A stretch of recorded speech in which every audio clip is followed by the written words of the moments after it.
सर्वादौ कर्तव्य ए पुराण रहस्य माध्यम श्रवण करुथिबा समस्त श्रोता बंधु पद कंजरे मोर भक्तिपूत प्रणाम।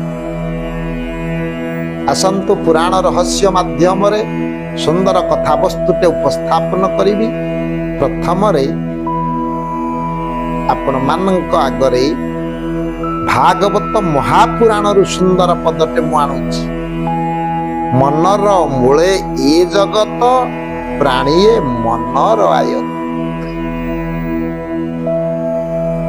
तेणु यार प्रमाण दबाकू जाई सुंदर कथाटी मुझे मानक आगे उपस्थापन करुच्ची।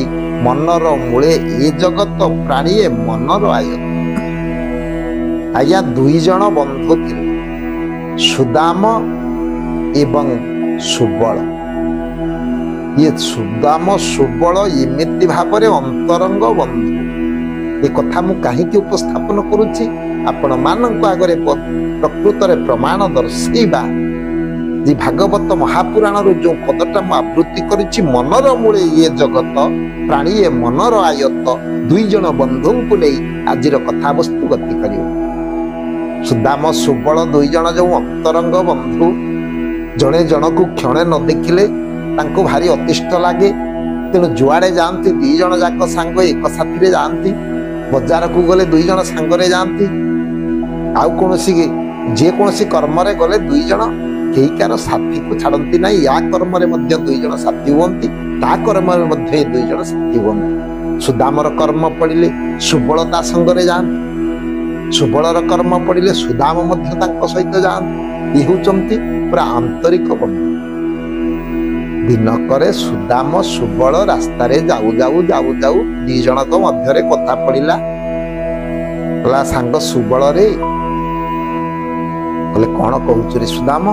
ना आज जानी ना, आज जड़े बड़ प्रवचक पाख गाँ को आसुचंती।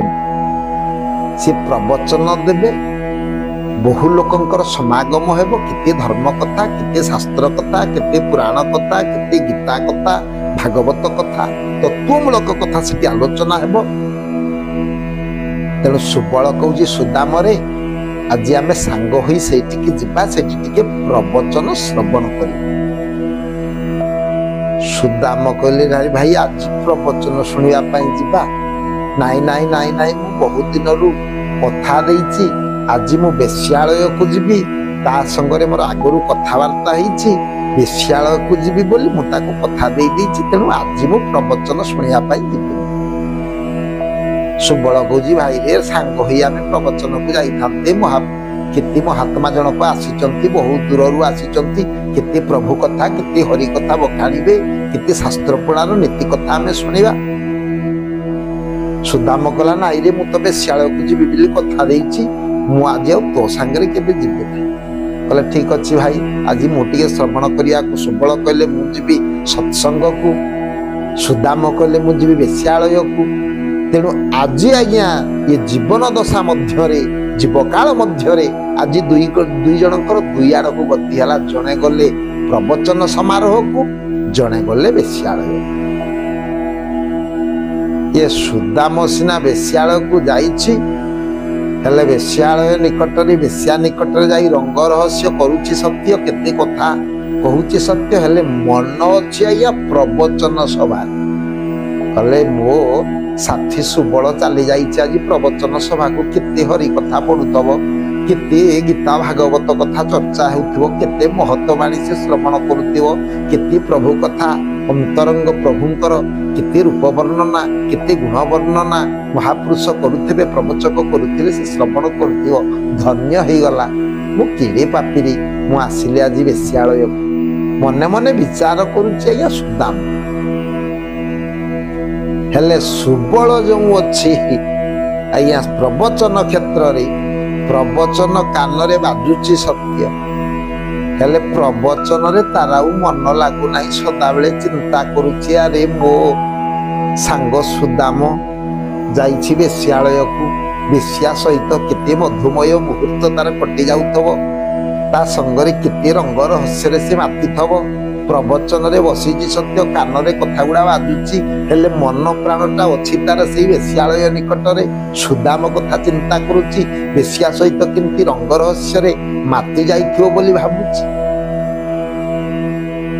ସେଇଥିପାଇଁ ଭାଗବତରେ ଜଗନ୍ନାଥ ଦାସ କହିଛନ୍ତି, ମନର ମୂଳେ ଇଏ ଜଗତ, ପ୍ରାଣୀଏ ମନର ଆୟତ। ଆପଣ ମନଟାକୁ ଯୋଉଠି ଲଗେଇବେ ମନଟା ସେଇଠି ଲାଗିବ।